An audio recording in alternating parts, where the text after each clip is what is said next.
नमस्कार दोस्तों, welcome back to my new video. आज का ये वीडियो बहुत ही ज़्यादा इंटरेस्टिंग होने वाला है क्योंकि इस वीडियो के अंदर मैंने आपके सारे क्वेश्चन जमा कर लिए हैं जो भी आप यॉर्क यूनिवर्सिटी के बारे में मेरे से इंडिविजुअली पूछते रहते थे इनबॉक्स के अंदर। इन सबको मैंने लिख के रख लिया था ताकि मैं ये वीडियो बना पाऊँ, आपको सारे आंसर्स मिल जाएं। मेरे से कॉमन क्वेश्चन जो जो पूछे थे सारे आंसर होने वाले हैं। तो सबसे पहला क्वेश्चन जो मेरे से पूछते हैं लोग वो है यॉर्क यूनिवर्सिटी के प्रोग्राम्स के अंदर आपकी रिक्वायरमेंट होती है कि आप ट्रांसक्रिप्ट सबमिट करें यॉर्क यूनिवर्सिटी को। इसका मतलब ये होता है, जिनको नहीं पता मैं बता दूं, ट्रांसक्रिप्ट का ये मतलब है कि आप जो प्रीवियस आपकी स्टडीज रही हैं इंडिया के अंदर या फिर कनाडा के अंदर आप जो स्टडीज करके बैठे हो, कुछ स्टडीज जो होती हैं वो आपकी सेकंड कोर्स होता है। मान लो आप कनाडा के अंदर स्टडी कर रहे हो और आपका सेकंड कोर्स है यॉर्क यूनिवर्सिटी के अंदर, तब आपको अपने कनाडा वाले पिछले कॉलेज का ट्रांसक्रिप्ट सबमिट करना होता है यॉर्क यूनिवर्सिटी को। सिमिलरली जो फर्स्ट कोर्स लेके आ रहे हैं यॉर्क यूनिवर्सिटी के अंदर, अपने इंडियन यूनिवर्सिटी से ट्रांसक्रिप्ट भिजवाना होता है। कुछ यूनिवर्सिटीज भिजवाती नहीं है, तो काफ़ी स्टूडेंट्स ऐसे थे कि उनके कॉलेजेस से ट्रांसक्रिप्ट जो है यॉर्क यूनिवर्सिटी को नहीं भेजते हैं। मतलब काफ़ी यूनिवर्सिटीज़ में ऐसा होता है सीन कि वो लोग ऐसे डायरेक्टली किसी और यूनिवर्सिटी को नहीं भेजते हैं।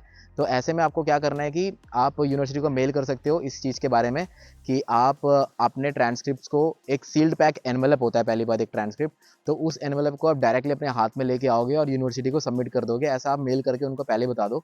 और ये ट्रांसक्रिप्ट की रिक्वायरमेंट जो होती है वो आपको अपने कोर्स एंड से पहले उनको सबमिट करना होता है। यानी कि आपका जनवरी इनटेक है और अगस्त में खत्म हो रहा है, तो आपको अगस्त में खत्म होने से पहले अपने ट्रांसक्रिप्ट उनको सबमिट कर देने हैं। सील्ड पैक आपको उनको खोलना नहीं है, directly university to university deal होती है ये चीज। कुछ यूनिवर्सिटीज ऑनलाइन भी भेज देती है, वो भी चलेगा। अगर आपको university online directly York university को ऑनलाइन भेज देती है तो वो भी चल जाता है। ऐसा कुछ नहीं है कि आप लोग को हाथ में लेके आना होता है। कुछ यूनिवर्सिटीज डायरेक्टली भेज देती है, वो भी चल जाता है। अगला क्वेश्चन जो बहुत लोग कॉमनली मेरे से पूछते हैं वो है कि सबसे बेस्ट टाइमिंग कौन सा है आपके स्टडीज के लिए, क्योंकि यॉर्क यूनिवर्सिटी के अंदर यूजुअली कोर्सेज पर डिपेंड करता है। बट देन टाइमिंग्स जो होती है वो होती है सुबह 8 बजे से 11 बजे तक, और 12 बजे से 3:30 तक, और 3:30 से 6:30 तक, और 6:45 से 9:45 तक। ये बैचेज होती है यूजुअली।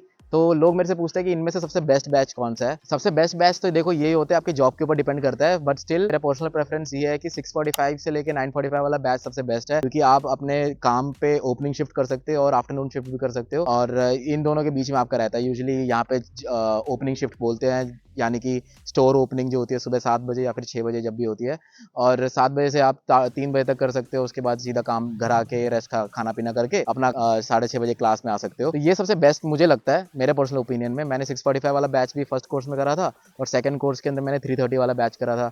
तो 3:30 वाला बैच के अंदर भी मेरे को ओपनिंग शिफ्ट ही मैं पकड़ता था। मतलब अपने एम्प्लॉयर को मैं बोल देता था कि मुझे ओपनिंग शिफ्ट दे दो, सुबह 7 से 3:30 वाला करके मैं सीधा काम से सीधा क्लास आ जाता था। तो आपके ये पर्सनल प्रेफरेंस है, और ये चीज मैं आपको पहले बता दूं कि आपके हाथ में नहीं होता है कि आपको कौन सा क्लास टाइमिंग मिलेगा। ये पूरा यॉर्क यूनिवर्सिटी के हाथ में होता है। और जैसे ही आप लोगों को ये क्लास टाइमिंग अलॉट कर देते हैं, उसके बाद आपके पास 1 हफ्ते का टाइम होता है जिसके अंदर आप उनको ये कन्विंस कर पाओ कि आपको टाइमिंग चेंज करना है। सिर्फ 1 हफ्ते के अंदर आपको जो यूजुअल टाइमिंग चेंज का मेथड होता है, क्योंकि काफी लोग मुझसे ये भी पूछते हैं कि इसको टाइमिंग अगर मुझे ये सूट नहीं कर रहा है, क्योंकि रात का टाइम मुझे सेफ नहीं लगता ट्रैवल करने का, तो मैं अर्लियर टाइम लेना चाहता हूँ क्लास का। तो इसके अंदर आपको यूनिवर्सिटी बहुत मुश्किल से मानती है। काफी कम स्टूडेंट्स का मैंने देखा है कि उन्होंने टाइम चेंज करा हो, लेकिन उसके लिए आपको सपोर्टिंग डॉक्यूमेंट्स देना होता है। जैसे कि आपका एम्प्लॉयर से आपको अपना शेड्यूल निकाल के उनको भेजना पड़ता है कि देखो मेरा शेड्यूल मैच नहीं कर रहा है काम के साथ। और दूसरा होता है कि आपको मेडिकल डॉक्यूमेंट कुछ भेजनी पड़ती है कि आपका मेडिकल रीजंस की वजह से आप ये टाइम नहीं कर पाओगे। यूजुअली ये होता है, लेकिन ये चीज मैंने ट्राई करी थी। मैंने अपने सेकंड कोर्स के अंदर जब मैं कर रहा था तो मैंने ट्राई करा था कि मैं अपना जो है डॉक्यूमेंट्स ये सारी मैंने सबमिट करी थी। इवन दो सबमिट करने के बाद भी ये डिपेंड करता है कि उस बैच के अंदर सीट्स कितने अवेलेबल है। अगर वो सीट्स अवेलेबल होंगी तो ही वो चेंज करेंगे, वरना वो चेंज नहीं करेंगे। ये बहुत मुश्किल प्रोसेस है, बहुत कम लोगों का हो पाता है, क्योंकि ये बाय डिफॉल्ट ही आपको टाइम अलॉट करते हैं। तो अगला क्वेश्चन जो मेरे से काफी लोग पूछते हैं कि ट्रैवल डिस्टेंस कितना रहना चाहिए आपकी यूनिवर्सिटी, क्योंकि काफी कॉलेजेस में ऐसा होता है कि पढ़ाई बड़ी मुश्किल होती है और ट्रैवलिंग और काम के बीच में काफी प्रॉब्लम हो जाती है। तो मैं आपको बता दूं, अगर आप ट्रैवल डिस्टेंस के बारे में बात करो तो यूनिवर्सिटी से अराउंड 1.5 ट्रैवल करके भी बच्चे आते हैं हमारे कॉलेज के अंदर।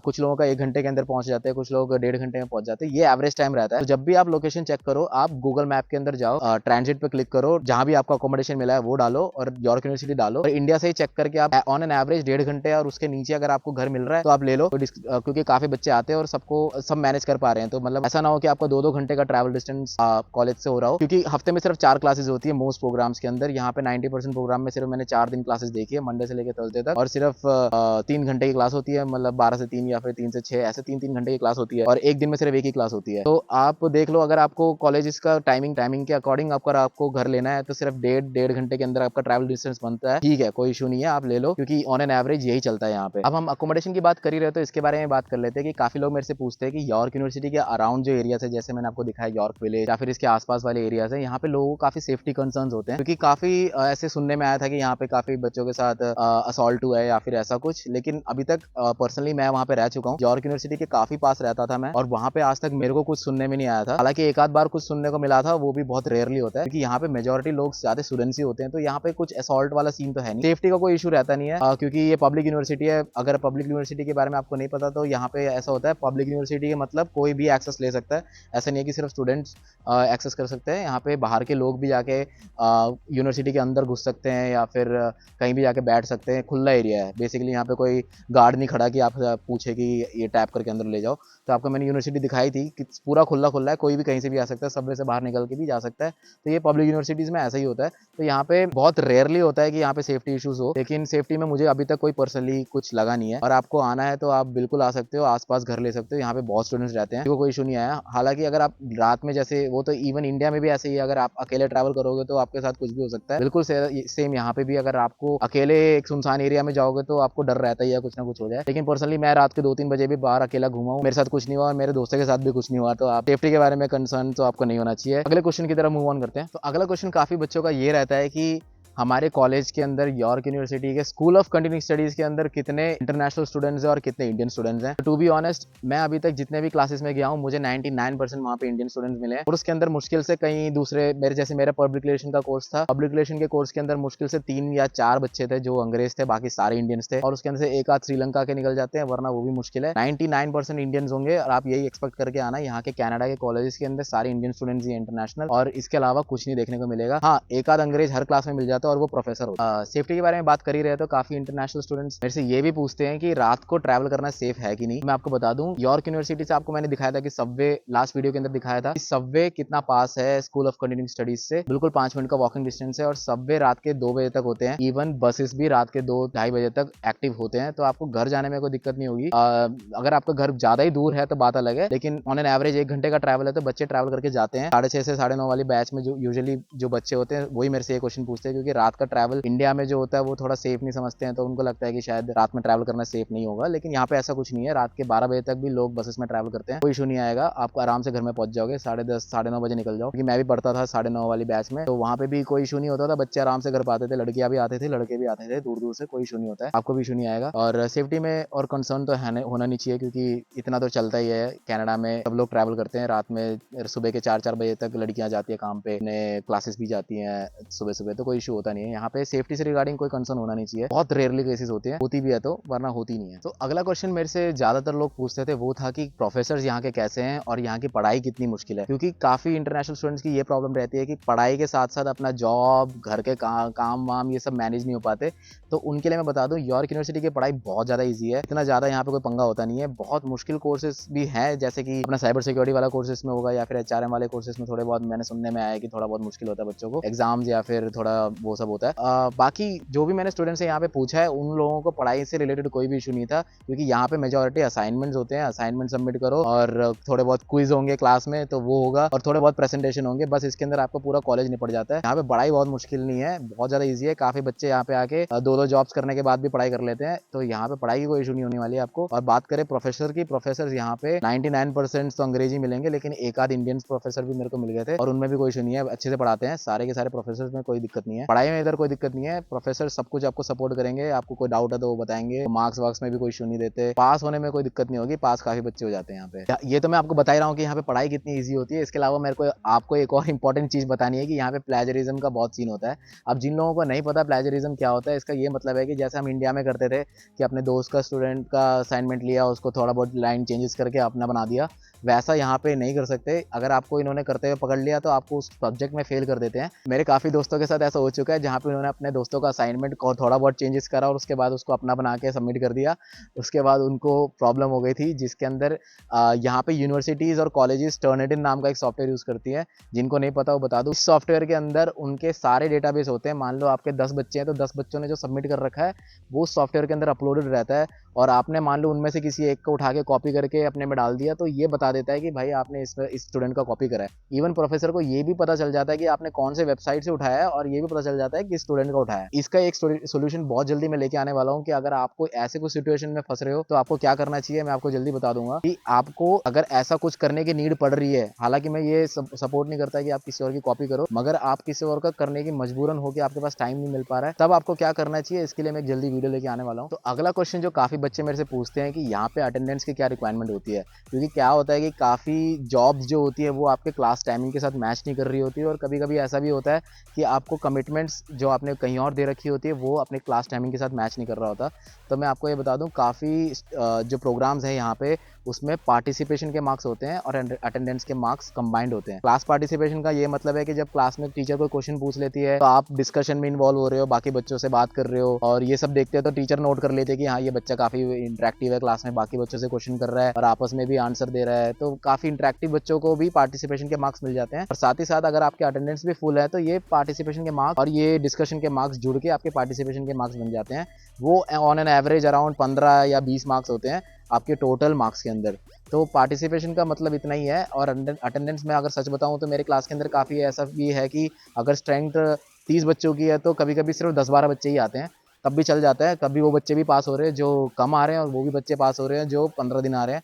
तो यहाँ पे ऐसा सच कुछ नहीं है कि अटेंडेंस बहुत ज़्यादा रिक्वायरमेंट है, ये completely course to course depend करता है। लेकिन मेरे पर्सनली मैंने डिजिटल मार्केटिंग और पब्लिक रिलेशन करा है, तो मैं उस बेसिस पे कह रहा हूँ कि यहाँ पे बच्चे 100% तो कभी नहीं आए। और अगर आप कनाडा तक आ ही रहे हो पढ़ने के लिए तो मैं ये रिकमेंड करूँगा कि क्लासेस अटेंड कर लो, क्योंकि कभी कभी ऐसा होता है कि काफ़ी चीज़ें क्लास में मिस आउट हो जाती हैं और आपको पता ही नहीं होता कि वो कब करना होता है, क्योंकि डेडलाइन जो होती है वो आपके टीचर क्लास में बता देगी कि आपको इस दिन को सबमिट करना है, और आपको पता ही नहीं होगा क्योंकि आपके दोस्त ही नहीं आए और आप खुद भी नहीं आए, तो आपको पता ही नहीं होगा कि सबमिट भी कब करना है। तो ऐसे काफ़ी प्रॉब्लम्स होती है, तो मैं रिकमेंड करूँगा मैक्स टू मैक्स आप ट्राई करो कि क्लास अटेंड कर लो। अगला क्वेश्चन ये है कि इस यूनिवर्सिटी के अंदर बुक्स नीडेड होती है कि नहीं, क्योंकि काफ़ी बुक्स जो इन्होंने अपने फीस के रिसिप्ट के अंदर मेंशन कर रखे हैं वो $250-$250 के होते हैं और काफ़ी महंगे होते हैं। तो मैं आपको बता दूं, यहाँ पे काफ़ी स्टूडेंट्स ऐसे हैं जो बिना बुक के भी पास हो गए हैं, और काफ़ी स्टूडेंट ऐसे हैं जिन्होंने परचेस भी करा है। कोई फर्क नहीं होता, बुक्स ना भी हो तो भी काफ़ी कोर्सेज के अंदर आपको रिक्वायरमेंट नहीं होती, क्योंकि आपको जो क्लास में डिस्कस कर रहे हैं, क्लास में जो पढ़ा रहे हैं उसी से सब कुछ आता है, उसके अलावा कुछ नहीं आता। क्लास के अंदर ही आपको पीपीटीज वगैरह शेयर कर दी जाती है प्रोफेसर के थ्रू, और पीपीटीज में से मेजॉरिटी चीज़ें आती हैं। ये जो बुक्स है उसके अंदर एक्स्ट्रा रीडिंग के लिए देते हैं प्रोफेसर की, आपको नेक्स्ट क्लास के लिए इस बुक में से ये पेजेस में से पढ़ के आना है, ऐसा बोलते हैं। लेकिन आप नहीं भी पढ़ोगे तो भी वो प्रोफेसर आपको पीपीटी के अंदर दिखाएंगे और आपको पढ़ाएंगे। तो आपको अगर बुक नहीं भी लेना तो भी चल जाता है। ये मैं आपको पर्सनल एक्सपीरियंस के साथ बता रहा हूँ कि मेरे क्लास में ऐसे काफ़ी रिक्वायरमेंट थी बुक्स की, लेकिन बच्चों ने अपने प्रीवियस ईयर के स्टूडेंट्स से बुक्स पीडीएफ मांग ली थी, तो उनसे भी चल जाता है।